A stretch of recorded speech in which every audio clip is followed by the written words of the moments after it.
जम्मू कश्मीर के पहलगांव में हुए आतंकी हमले पर महू की विधायक उषा ठाकुर ने अपनी तीखी प्रतिक्रिया दी है।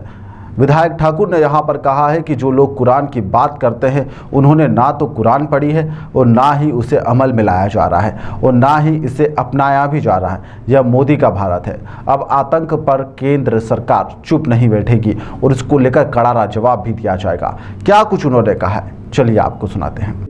मानवता शर्मसार हुई है इस अमानवीय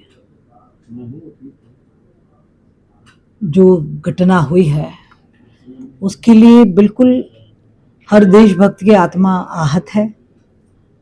पर हमें भरोसा है हमारा राष्ट्रभक्त शीर्ष नेतृत्व ऐसी राष्ट्रद्रोही ताकतों को छठी का दूध याद दिलाएगा, ऐसा सबक सिखाएगा और इनके ये जो मंसूबे हैं ये कभी पूरे नहीं हो सकते।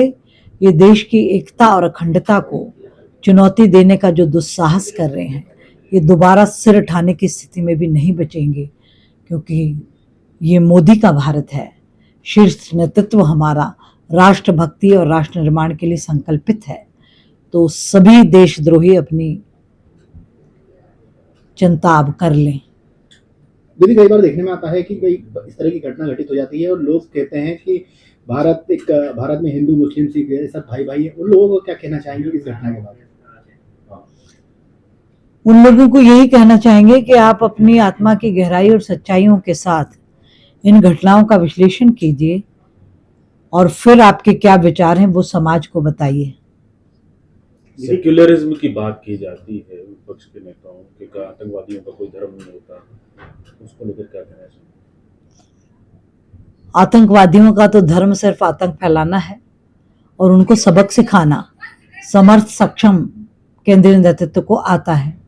लेकिन इस घटना के बाद से धर्म की बात जो सामने आ गई है कि धर्म देखकर आदमी को गोली मार दी गई, ये बहुत ही निंदनीय कृत्य है कि धर्म पूछ पूछ के आप नागरिकों को हत्या करेंगे। तो इस हिंदुस्तान में रहने का, इस देश के स्वर्ग को बर्बाद करने का कोई अधिकार ऐसे नरपिशाचों को नहीं बनता और अब वो सब अपनी खैर मनाएंगे इस घटना के बाद। इंदौर के साथ ही जिस तरह से पहलगाम में घटना हुई, उसके पहले पश्चिम बंगाल में घटना सामने आई, उसके पहले गुना में घटना आई, लगातार हिंदुओं को ही टारगेट कर उनके घरों पर हमला किया जा रहा है। क्या ठोस कदम उठाने की अब आवश्यकता नहीं है? ठोस कदम उठाने की आवश्यकता है और मुझे लगता है नेतृत्व जिस प्रकार से हमारा चैतन्य है, सक्षम है, निश्चित रूप से पर एक बार, दो बार, तीन बार अब ये कोई छोड़े नहीं जाने वाले, ये सब कठोरतम दंड पाएंगे, ये तय है। दीदी, आतंकियों ने पहले कलमा पढ़ने की बात की, इसके बाद सभी को गोली। जी, ये उनकी हैवानियत की पराकाष्ठा है। वो जिस कुरान की बात करते हैं ना उसको उन्होंने पढ़ा है, ना समझा है, ना आचरण में उतारा है।